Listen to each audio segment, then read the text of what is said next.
다 함께 사도신경으로 신앙 고백하시겠습니다. 나는 전능하신 아버지 하나님 천지의 창조주를 믿습니다. 나는 그의 유일하신 아들 우리 주 예수 그리스도를 믿습니다.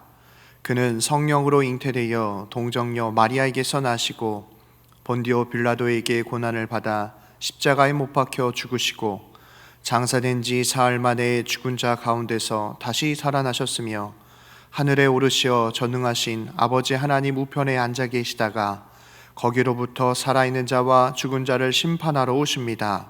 나는 성령을 믿으며 거룩한 공교회와 성도의 교제와 죄를 용서받는 것과 몸의 부활과 영생을 믿습니다.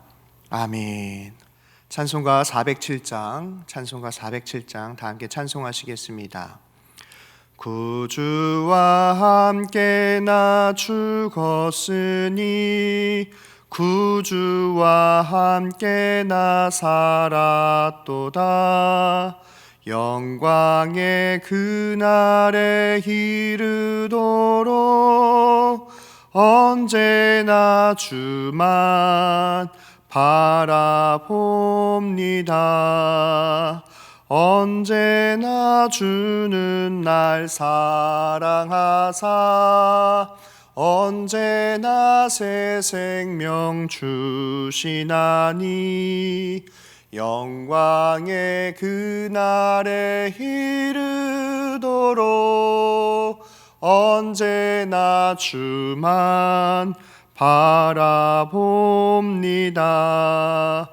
맘속에 시험을 받을 때와 무거운 근심이 있을 때에 주께서 그때도 같이 하사 언제나 나를 도와주시네.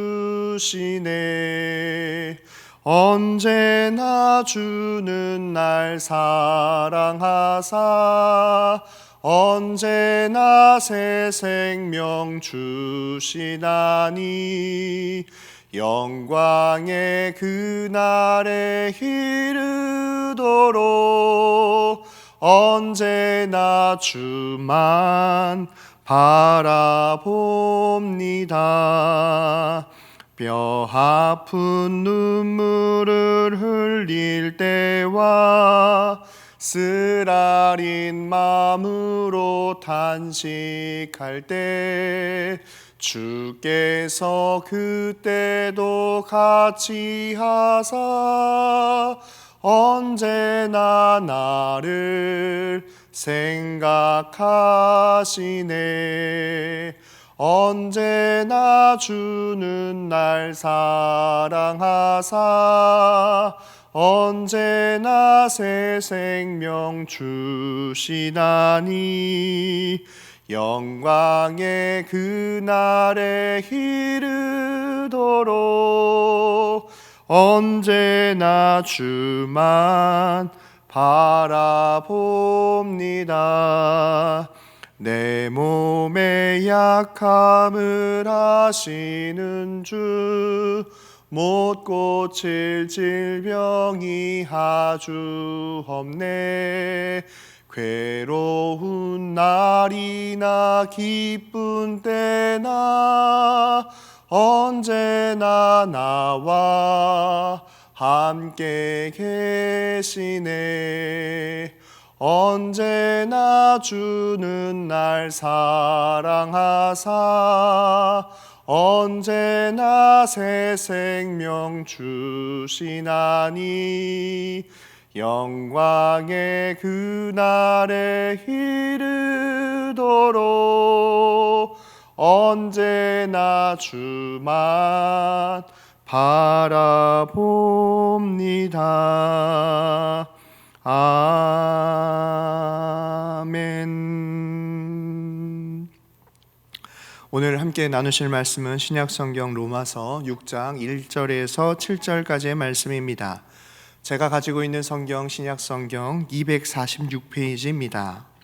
신약성경 246페이지 로마서 6장 1절에서 7절까지의 말씀을 다 함께 합독하여 봉독하도록 하겠습니다.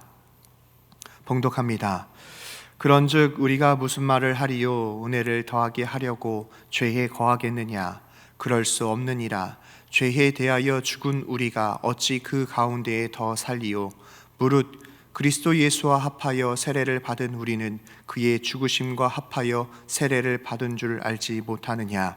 그러므로 우리가 그의 죽으심과 합하여 세례를 받음으로 그와 함께 장사되었나니 이는 아버지의 영광으로 말미암아 그리스도를 죽은 자 가운데서 살리심과 같이 우리로 또한 새 생명 가운데서 행하게 하려 함이라.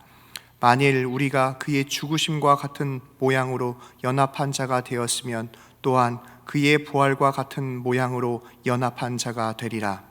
우리가 알거니와 우리의 옛 사람이 예수와 함께 십자가에 못 박힌 것은 죄의 몸이 죽어 다시는 우리가 죄에게 종노릇하지 아니하려 함이니 이는 죽은 자가 죄에서 벗어나 의롭다 하심을 얻었음이라.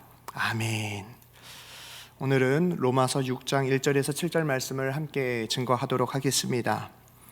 한 사람으로 말미암아 죄가 세상에 들어왔고 또 한 사람으로 말미암아 모든 사람이 사망에 이르게 되었습니다. 하지만 하나님께서는 죄인된 우리를 위하여 예수 그리스도를 통하여 죄인을 의롭다고 여겨주시고 영원한 생명을 더하여 주셨습니다. 비록 죽을 수밖에 없는 죄인일지라도 그 죄인을 살리시기 위하여 피를 흘리셨고 희생 제물이 되신 예수 그리스도를 통하여 믿음으로 죄인된 우리는 의롭다 하심을 받을 수 있게 되었습니다. 로마서 5장까지는 어떻게 죄인이 의롭다 함을 입게 되었는지에 대해서 말씀을 나눴다고 한다면 로마서 6장에서 8장까지는 믿음으로 의롭다 하심을 입은 우리가 어떠한 삶을 살아야 하는지 또 어떻게 살아가야 되는지에 대해서 성경이 말하고 있습니다. 1절과 2절입니다. 그런즉 우리가 무슨 말을 하리요? 은혜를 더하게 하려고 죄에 거하겠느냐? 그럴 수 없느니라. 죄에 대하여 죽은 우리가 어찌 그 가운데에 더 살리요? 로마서 5장 20절에 보면은 죄가 더하는 곳에 은혜가 더욱 넘쳤나니 라는 말씀이 있습니다. 이 말씀을 있는 그대로 오해할 수 있습니다. 그 오해할 수 있는 부분에 대하여 사도 바울은 오늘 말씀 6장 2절 말씀을 통하여서 은혜를 더하게 하려고 죄 가운데 거하겠느냐? 사랑하는 성도 여러분, 예수님께서 우리를 위하여 십자가에서 죽으시고 부활하셨습니다. 그리고 예수님을 통하여 우리는 구원받는 하나님의 자녀가 되었습니다. 죽을 수밖에 없는 죄인이 죄 사함을 받은 것은 은혜입니다. 죄에 대하여서 우리는 분리된 사람이고 더 이상 죄의 노예가 아니라고 하는 것입니다. 예수님을 통하여 구원받은 우리의 신분은 이제 죄인된 신분에서 의인의 신분이 되었습니다. 과거의 죄인처럼 살아가면 안 된다라고 성경은 말하고 있습니다. 3절 말씀입니다. 무릇 그리스도 예수와 합하여 세례를 받은 우리는 그의 죽으심과 합하여 세례를 받은 줄 알지 못하느냐? 그렇다면 우리가 죄인된 우리가 예수님을 통하여 구원받았고 그런 구원받은 우리가 예수님과 연합하는 것에 대해서 3절 말씀을 이야기하고 있는데 그 예수님과 연합하는 것을 세례라고 성경은 말하고 있습니다. 세례받은 사람은 곧 예수님과 연합한 사람이므로 죄와 사망의 권세에 있는 것이 아닙니다. 왜냐하면 예수님께서 죄와 사망의 권세를 이기셨기 때문입니다. 구원받은 성도는 예수님을 통하여 구원받고 세례를 통하여 예수님과 함께 연합된 삶을 살아가게 되는 것입니다. 이제 옛 자아는 죽는 것이고 옛 사람은 죽는 것이고 새 사람이고 죄로부터 분리된 하나님의 사람이 되는 것입니다. 4절 말씀입니다.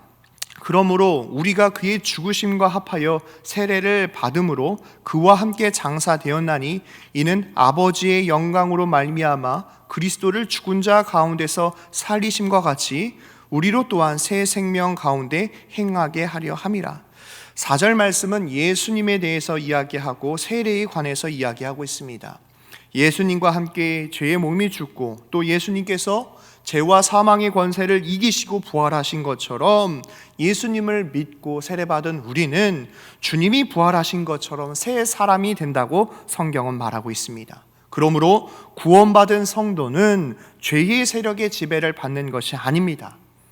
우리의 삶 가운데에 우리를 구원하여 주신 하나님의 은혜를 기억하고 오늘도 예수님의 십자가를 묵상하고 예수님의 모습을 닮아가는 우리 강서교회 되시기를 바랍니다. 5절 말씀입니다. 만일 우리가 그의 죽으심과 같은 모양으로 연합한 자가 되었으면 또한 그의 부활과 같은 모양으로 연합한 자도 되리라. 5절 말씀은 3절과 4절 말씀을 반복하여 확증하는 말씀입니다. 이 5절 말씀에는 같은 모양으로 연합한 자, 같은 모양으로 연합한 자 두 번 정도 강조되고 있는데 예수님과 함께 연합한 사람, 즉 예수님이 죽으실 때에 우리의 옛 자아와 죄의 몸이 죽는 것이고 예수님이 부활하실 때에 새 사람으로 살아난다는 것을 성경이 강조하고 있습니다. 사랑하는 성도 여러분, 우리는 예수님을 통하여 구원받은 하나님의 자녀입니다. 그렇다면 우리의 삶의 주인인 하나님이 우리를 향한 뜻이 무엇인지 또 하나님의 말씀대로 살아가는 우리 강서교회 되시길 바랍니다. 6절 말씀입니다. 우리가 알거니와 우리의 옛 사람이 예수와 함께 십자가에 못 박힌 것은 죄의 몸이 죽어 다시는 우리가 죄에게 종노릇하지 아니하려 함이다. 여기에서 우리라고 표현되어 있는 이 단어는요, 사도 바울을 포함해서 그 당시의 로마 교회 성도들 그리고 신앙생활하고 있는 우리 성도들의 모든 것을 포함하는 의미입니다. 우리의 옛사람이 예수님을 통하여 믿음으로 구원받게 되었습니다. 우리 옛사람이 예수님과 함께 십자가에 못 박히고 죽음으로 말미암아 죄와 사망의 권세가 깨지게 된 것이죠. 예수님이 부활하심으로 말미암아 우리는 옛 자아가 죽는 것이고 새 사람이 되었습니다. 왜 그래야 하냐면 더 이상 죄에게 종노릇 하지 말라라고 하는 하나님의 뜻입니다. 우리는 하나님의 말씀으로 창조된 하나님의 사람입니다. 그런데 한 사람으로 말미암아 죄가 들어오게 됐고 그 한 사람으로 말미암아 모든 사람이 사망에 이르게 되었습니다. 그럼에도 예수님께서 이 땅 가운데 오셨고 예수님을 믿음으로 말미암아 우린 구원받는 하나님의 자녀가 되었습니다. 오늘 말씀은 더 이상 죄인의 신분이 아니다. 더 이상 죄의 종노릇 하지 말라라고 하나님의 말씀대로 하나님의 자녀대로 살아가라고 성경은 말하고 있습니다. 이 당시의 노예는요, 생전의 주인의 소유입니다. 그래서 주인의 지배에 그리고 주인의 모든 권한에 순종해야만 했습니다. 그런데 이 노예가 죽으면 모든 의무에서 벗어나게 됩니다. 이와 같이 우리가 십자가에서 죽으면 죄의 지배로부터 벗어나게 되는 것이고 하나님의 말씀으로 새 사람이 되는 것입니다. 왜 우리가 이렇게 죽어야 하고 왜 하나님과 함께 살아가야 하냐면 7절에 왜 우리가 이렇게 살아가야 되는지에 대해서 말씀하고 있습니다. 이는 죽은 자가 죄에서 벗어나 의롭다 하심을 얻었습니다. 여기에서 의롭다 하심을 얻었다. 예수님을 통하여 구원받은 우리가 이제 신분이 회복되어지는 것이고 하나님과 함께 동행하는 것이고 하나님의 나라를 세워가야 하는 것이 우리의 사명이기 때문입니다. 베드로전서 2장 9절 말씀입니다. 그러나 너희는 택하신 족속이요 왕같은 제사장들이요 거룩한 나라요 그의 소유가 된 백성이니 이는 너희를 어두운 데서 불러내어 그의 기이한 빛에 들어가게 하신 이의 아름다운 덕을 선포하게 하려 하심이라. 죄인의 신분이 아닌 예수 그리스도로 말미암아 구원받은 우리는 더 이상 죄의 종노릇 하는 것이 아니라 택함을 받은 족속이고 왕같은 제사장이며 거룩한 나라이고 하나님의 소유된 백성입니다. 성도는 예수 그리스도를 통하여 구원받는 하나님의 자녀입니다. 성도는 십자가의 사건으로 말미암아 구원받고 십자가의 사명을 감당하는 것이 성도입니다. 십자가의 복음이 우리를 죄에서 구원하셨습니다. 십자가의 복음이 우리를 새롭게 하여 주셨습니다. 사랑하는 성도 여러분, 성탄절을 기다리는 우리의 삶 가운데에 이 땅에 완전한 하나님이시고 완전한 인간으로 오셔서 십자가의 사명을 감당하시고 또 십자가에서 대속의 사랑으로 말미암아 우리에게 구원을 베풀어 주신 하나님의 은혜를 기억하며 죄의 신분이 아닌, 죄에 거하는 것이 아닌 하나님의 자녀로 구별되이 살아가며 하나님께 영광 돌리는 저와 여러분 되시기를 바랍니다. 기도하겠습니다. 사랑과 은혜가 풍성하신 하나님 아버지, 은혜와 사랑을 감사합니다. 죄로 죽을 수밖에 없는 우리의 삶이었지만 주님께서 우리에게 예수님을 통하여 구원받는 하나님의 자녀로 삼아주심을 감사드립니다. 하나님, 때로는 우리가 연약하고 부족하지만 이 시간 성령의 충만한 은혜를 더하여 주셔서 악한 것이 왜 나쁜 것인지를 구별할 줄 아는 명철과 왜 선한 것이 좋은 것인지를 구별하는 지혜를 더하여 주셔서 우리가 좌로나 우로나 치우치지 아니하고 하나님의 말씀대로 살아가는 하나님의 귀한 자녀들 되어줄 수 있도록 은혜를 베풀어 주옵소서. 하나님, 뜻하지 않는 상황의 연속으로 인하여 우리가 함께 모여 예배드리지 못하는 일들이 점점 많아지고 있습니다. 하나님, 이 나라와 이 민족과 온 열방을 긍휼히 여겨주시고 속히 코로나가 종식되게 하여 주셔서 모든 것이 회복되게 하여 주시고 우리가 함께 모여 하나님을 찬양하고 예배하는 날이 속히 오도록 은혜를 베풀어 주옵소서. 질고의 고통으로 힘들어하고 있는 성도들을 위하여 기도하오니 치료의 광선을 바라시어서 병고침의 역사, 신유의 역사 나타나도록 은혜를 베풀어 주옵소서. 세상 사람 만나기 전에 하나님 먼저 만나게 하시고 사람에게 부탁하기 전에 하나님께 먼저 기도하게 하시며 성실하게 실천하여 그까지 잘 되는 복된 하루의 삶이 되어질 수 있도록 오늘도 우리와 동행하여 주옵소서. 주님께서 우리 가운데 함께하여 주심을 감사드리며 사랑이 많으신 예수님의 이름으로 간절히 기도하옵나이다. 아멘. 하늘에 계신 우리 아버지, 아버지의 이름을 거룩하게 하시며 아버지의 나라가 오게 하시며 아버지의 뜻이 하늘에서와 같이 땅에서도 이루어지게 하소서. 오늘 우리에게 일용할 양식을 주시고 우리가 우리에게 잘못한 사람을 용서하여 준 것 같이 우리 죄를 용서하여 주시고 우리를 시험에 빠지지 않게 하시고 악에서 구하소서. 나라와 권능과 영광이 영원히 아버지의 것입니다. 아멘.